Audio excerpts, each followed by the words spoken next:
This video may just be the one that saves your loved one's life. Look, if you love somebody who's addicted or affected by opioids or even street meth or street benzos, which now sadly often features fentanyl in it, which is a really powerful narcotic and opioid, you've got to watch this and take my advice. The advice is, and I'll tell you more after this, get Narcan and always keep it handy. It's spelled Narcan, Narcan. Here's why. With overdose rates making new records every year, an opioid overdose is just when the body relaxes so much from ingesting the drug that it goes to sleep. Goes to sleep for good because lack of oxygen in the brain. Remember when Prince nearly died before he really died? I mean, Prince, the incredibly gifted musician and dancer and force of nature. You may have seen the headline. He was on a plane flying home when he overdosed on opioids. They didn't say that at the time, but he was saved by Narcan. He was revived by Narcan. It's the overdose reversal drug. Months later, he then overdosed again, and he stayed overdosed, which meant that he died. And often when someone overdoses and nobody's around, that's what happens. They just die. The reversal shot, though, is really popular and it's super effective. So, and just to fill you in a little more on what an opioid overdose actually means, it's when one gets so relaxed as a result of the impact of the drug on the body that the brainstem doesn't get the signal that you have to breathe. And without breath, no surprise, you just die. And we're having record overdoses now in the United States, and methamphetamines often have fentanyl in it now.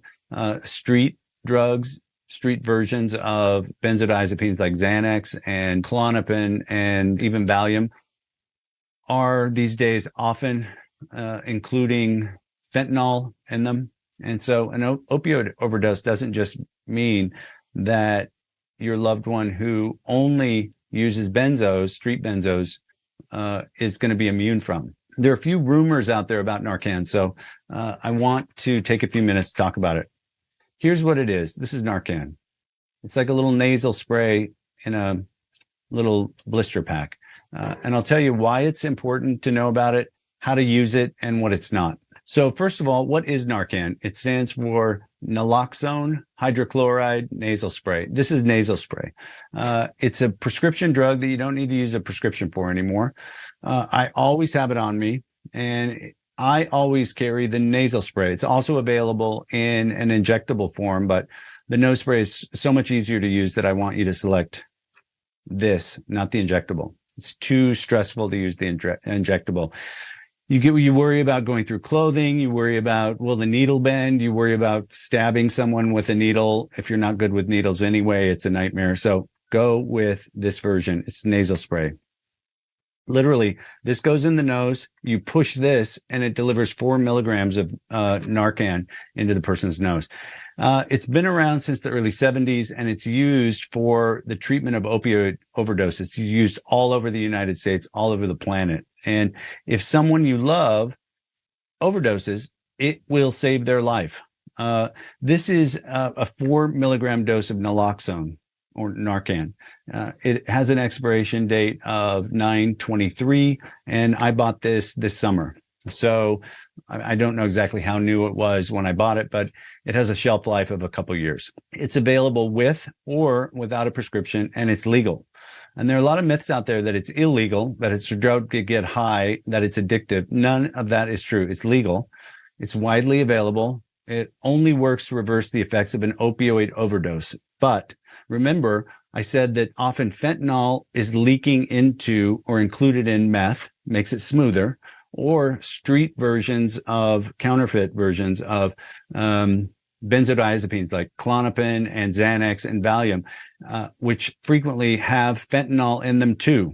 It won't harm a person if you administer it and they haven't done a drug. Say somebody passes out and you use Narcan on them, doesn't hurt them. It's inert if you're for anything but an opioid. All that to say that if you administer it to them, the person, It's safe. It's non-toxic. There are no long-term effects. If you have a pharmacist give it to you or purchase it at the pharmacy, there are times when even the pharmacist doesn't know what the hell it is, meaning they think it's addictive. They think it's a street drug. There's so much confusion about Narcan. When I bought this, the pharmacist in LA at the Cahuenga Street CVS gave me a total stink eye about it and shamed me about buying it. I bought 4 of them. She asked me why I was buying it. And I said, why? I'm so curious that you would ask that. Why are you interested? And she said, well, I'm curious if it's for you or it's for your patient. I said, well, really, it's none of your business. It's not legal for you to ask. But since you have, will you let me tell you about it? And she said, okay. She's kind of pissed off. And I said, you shaming me about buying it does no good. It will just, if I wasn't a person that is not going to be embarrassed about it, I might not buy it again because it was that awful. She created such a stink about it. So if you're comfortable and you're buying Narcan and the pharmacist or anybody gives you the stink eye, which is they're shaming you, I want you to bring it up. I mean, if you can't, that's okay too. But the only way that we're going to educate people, even educated people like pharmacists about this, is to tell them why you're buying it, tell them why it's important, tell them it's not a narcotic. I recommend everybody in the field that works in the field carry at least 4 with them. I also encourage, I implore you to have at least 4 on you too. It's not cheap. These are not cheap, but your insurance may pay for it if you get a prescription from your doctor. If your loved one is addicted, you may be able to get coverage for it. And if you don't have the money for it and you're not having it covered by insurance, there are many community groups, non-government organizations or NGOs that will give it away for free. So explore that on the internet for your zip code. Put in, how do I get free Narcan in Pittsburgh? How do I get free Narcan in New York City, etc.? For some who have overdosed, 1 dose may be enough to bring them back. Oftentimes, though, additional doses are needed. And the last time that I used Narcan, it took, 3.5. It really took 4 doses. I always carry 4. I should now up that to 5. It is scary to dose it.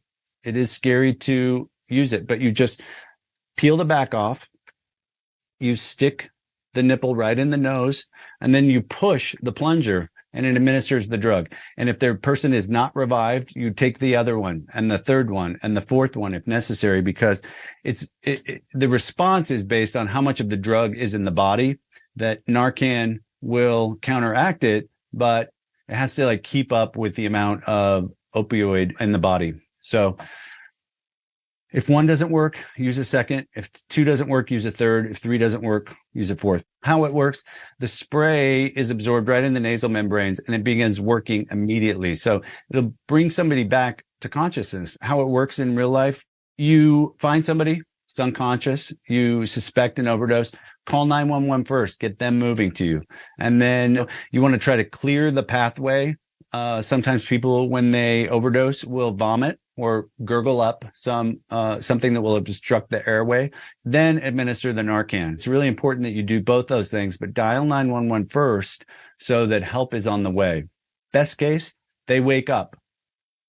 They may be a little dazed and confused, but they wake up. And then you sit them down and you do an intervention and allow emergency response to responders to look at them as they treat them also for the overdose. There's often fear around even calling 911 for help. And with current laws on the books, people are not being arrested for overdosing. And if your loved one has drugs on them, instead of shaming them or blaming them, just know that first responders' primary responsibility is to provide life-saving measures. And there's something called Good Samaritan laws that often protect the caller. So you're calling for help, it will protect you and your loved one. Not every state has this, Good Samaritan laws, but dead people don't get better. So call 911, then use the Narcan. It's becoming really widely available for the public, including in vending machines and in public libraries in some parts of the country. So it's becoming more and more accessible, from hospitals to first responders. It's the front line for opioid overdoses. In fact, some fire departments and ambulance groups in certain jurisdictions, it's their number one cost every year where they have lots of overdoses, is this drug, which is, don't get me on a tangent. This drug should be free. It was developed by the U.S. government, and it shouldn't even have a patent on it. But for what it's worth, it's available for everybody. Bottom line is that in our line of work, in the midst of this fentanyl and opioid crisis, it is totally a lifesaver. And you need to have not one, not two, but I say 4 or 5. It's important to understand it's safe. It's important to know it's not addictive, and it's a link between your loved one overdosing and dying and them being revived and having the opportunity to recover either through treatment or medication-assisted therapy like Suboxone or Sublocade or something. It's very important that you get this and have it in your bag. And watch the video that we link at the bottom as well, so that you can see how it's used on a person, so you demystify it. Because if you're first really thinking about it when somebody is overdosing, that's the wrong time to watch a video to learn how to use it. I know it's scary, but it's necessary. And so embrace it. You're doing good. And when we have those we love who struggle with opioid addiction, it's one of the harsh realities of it that it kills, sometimes quickly, sometimes slowly. And so our response is what we can take care of in the day, and never be embarrassed by it. Hold your head up high, chin up, eye to eye, heart to heart.